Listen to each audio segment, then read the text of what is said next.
The war veterans staggered into the command chamber, their exosuit hissing with every labored step. Their armor was scorched, patched in places with scrap metal and what looked like parts of a human vehicle. The scent of burnt ozone and blood clung to them like a curse.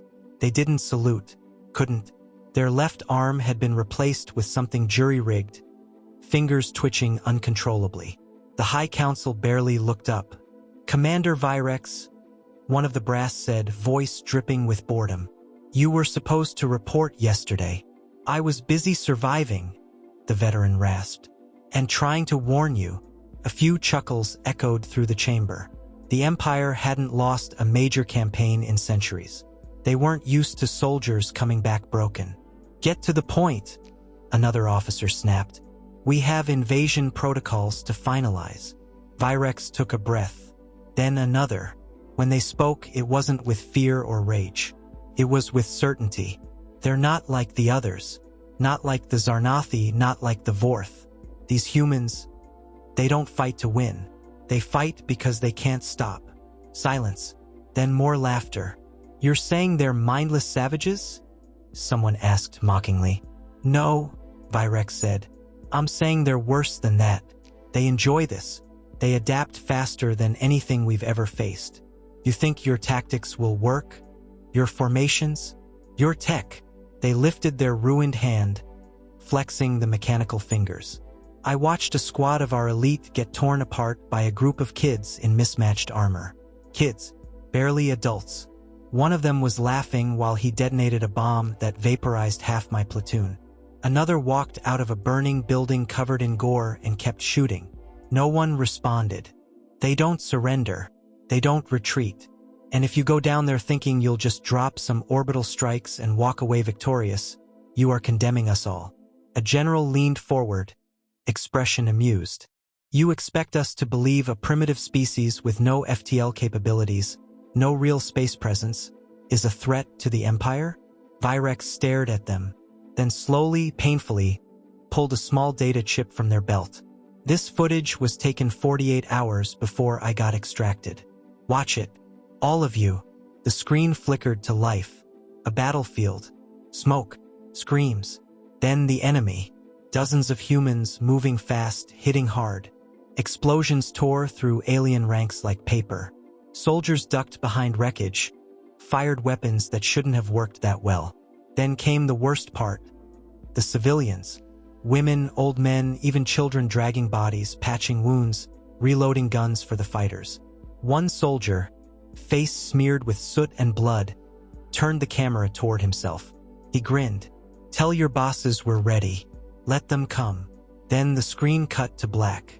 Virex turned to the stunned silence. "That's just one front. There are hundreds across their planet. Maybe thousands. And that was weeks ago." The general stood. "Your trauma is understandable, Commander. But we are not afraid of primitives with outdated weapons." Virex clenched their jaw. "Then you're already dead." The invasion fleet descended like a storm, hundreds of warships blotting out the sky over Earth's largest continent. Plasma shields flared beneath them, glowing violet against the clouds. The Galactic Empire had seen this before, planets trying to resist with outdated tech and desperate hope. It never lasted long. "Begin orbital bombardment," the commander ordered. The first wave of destruction lit up the horizon. Cities turned to fireballs. Forests vaporized in seconds. Command watched the thermal scans, structures collapsing, heat signatures fading. Victory was inevitable. Then the gunfire started. Dozens of drop pods slammed into the ruins below, each carrying elite shock troops clad in adaptive armor, plasma rifles humming with lethal energy. They expected resistance. They got something else entirely. The moment the first squad stepped onto solid ground, the ambush hit. A building that had already burned once exploded again from the inside, sending shrapnel through two soldiers. A sniper round punched through a visor before the pod doors even fully opened. Then came the screams, human and alien alike, as Earth's defenders surged from every direction. They weren't hiding in bunkers or trenches. They were everywhere. Rooftops, sewers, rubble piles. Some wore uniforms. Most didn't. One fighter dragged a wounded comrade out of a crater while firing an old assault rifle one-handed, not missing a shot. Command scrambled to get real-time feeds. "What the hell is happening down there?" someone shouted. "Enemy forces are engaging at extreme speed. They're using improvised explosives, guerrilla tactics. We're getting torn apart." Above, the command ship trembled as a massive explosion erupted on the lower decks. "They hacked our landing beacons," an officer yelled. "They rerouted half our pods into anti-air zones." Back on the ground, entire squads vanished in seconds. A drone unit was disabled by what looked like a child throwing a modified grenade. Another squad was found dead hours later, their weapons intact, throats slit with surgical precision. One soldier managed to crawl away, barely alive, his HUD streaming live footage back to command. He crawled through the ruins of what used to be a city, whispering into his comm. "They don't stop, even when they're dying. They shoot." Then the feed cut out. Across the battlefield, reports flooded in. Snipers picking off officers first, traps disguised as corpses, buildings rigged to collapse on patrols. Every move the Empire made was countered within minutes, as if the humans expected them. On the bridge, the general stared at the chaos unfolding on screen. "This isn't possible," he muttered. Virex stood in the corner, silent until now. "No," they said. "It's worse than I thought. They're not just resisting."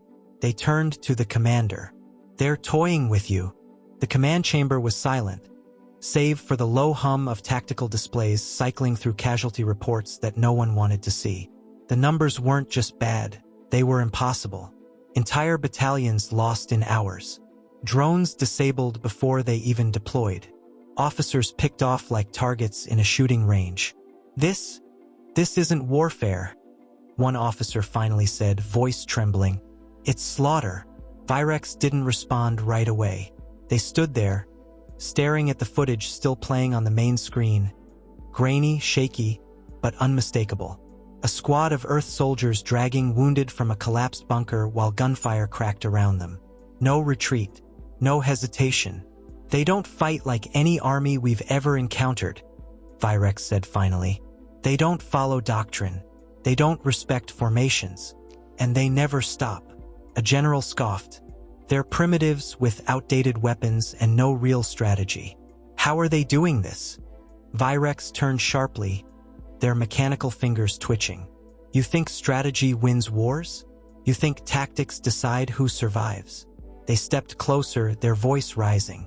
"No, it's endurance, adaptation, will, and humanity has all three in spades." Another officer leaned forward. "Explain." Virex exhaled slowly, then gestured to the screen. "Run the archive files. All of them. See what they've survived before us." The feed changed. Grainy footage flickered onto the screen. Black and white images of massive battles, cities reduced to ash, people walking through ruins with rifles slung over their shoulders. Then came more recent clips. Desert wars, urban combat zones, riots, uprisings, entire populations mobilized into war machines. "They've been at war since they learned to walk," Virex continued. "Before your empire existed, before spaceflight, before anything, we were already tearing each other apart. Every generation gets bloodied. Every child learns how to survive." The room remained quiet as more footage played. Soldiers dragging comrades out of burning wreckage, medics performing surgery under fire, civilians handing out weapons like groceries. "They don't need orders to fight," Virex said. "They choose to. That's what terrifies you. Because you can't predict it. You can't control it." A junior officer swallowed hard. "But they're not even using our tech yet. How much worse will it get?" Virex gave a grim smile. "Much worse. They'll take everything we leave behind. Our weapons, our armor, our ships, and they'll use it against us. Faster than you can believe." Silence fell again. Then the general spoke, his voice barely above a whisper. "What do we do now?" Virex looked him dead in the eye. "Survive, if you can." The retreat began in silence. No grand declarations, no final stands. Just a slow, desperate withdrawal as the Galactic Empire realized it had bitten off more than it could chew. The humans didn't chase them. Not yet. They simply watched from the ruins, their weapons never lowered, their eyes always scanning. Command scrambled to regroup. Shattered battalions were pulled from the surface, their survivors hollow-eyed and shaking. Some refused to speak. Others whispered about how the humans laughed while they bled. Then came the unthinkable. Earth's forces did what no species ever had. They captured functioning alien warships, reverse-engineered key systems, and within weeks, launched their own fleet into orbit. It wasn't polished. It wasn't elegant. But it was fast, brutal, and terrifyingly effective. The first human strike wasn't against a military outpost or a supply line. It was against a civilian colony, a world that had never seen battle, filled with families, children, workers. The invasion lasted 6 hours. When the dust settled, the banners of Earth flew over the wreckage, and every surviving colonist was marched into internment zones under armed guard. Across the galaxy, other civilizations watched in horror and fascination. "This isn't conquest," one diplomat whispered as they viewed the footage. "This is lesson teaching." And the lesson was clear: don't fuck with us. Human fleets spread like wildfire. Not in neat formations, not with flashy displays of power, but with calculated brutality. They bypassed heavily fortified worlds only to take weaker ones, using them as staging grounds, factories, breeding pools for more soldiers. They adapted faster than anyone could counter. Tactics changed by the week. Strategies evolved overnight. Virex watched it all unfold from the safety of a hidden refuge, far from the front lines. They weren't stupid enough to stay near command when the humans started moving beyond Earth. "I told you," they muttered, replaying old transmissions on a cracked screen. "I told you they wouldn't stop at defense." One intercepted message played on loop across enemy channels, a broadcast from Earth itself. "We warned you. We gave you a chance. You laughed. Now we're coming to your worlds. And we don't negotiate. We don't surrender. We don't stop." Whole planets fell in days. Surrender meant survival for now. Resistance meant annihilation. And still, the humans pressed forward, their war machine growing with every victory. Virex recorded one final transmission. "To any listening out there, run. Hide. Don't make contact. Don't even think about us. Because if you do, if you even look at Earth the wrong way," they paused, staring into the lens, "you'll learn what real war looks like." The screen went black. Then came the words, burned into the void. "Humans are fucked, yeah. Asterisk.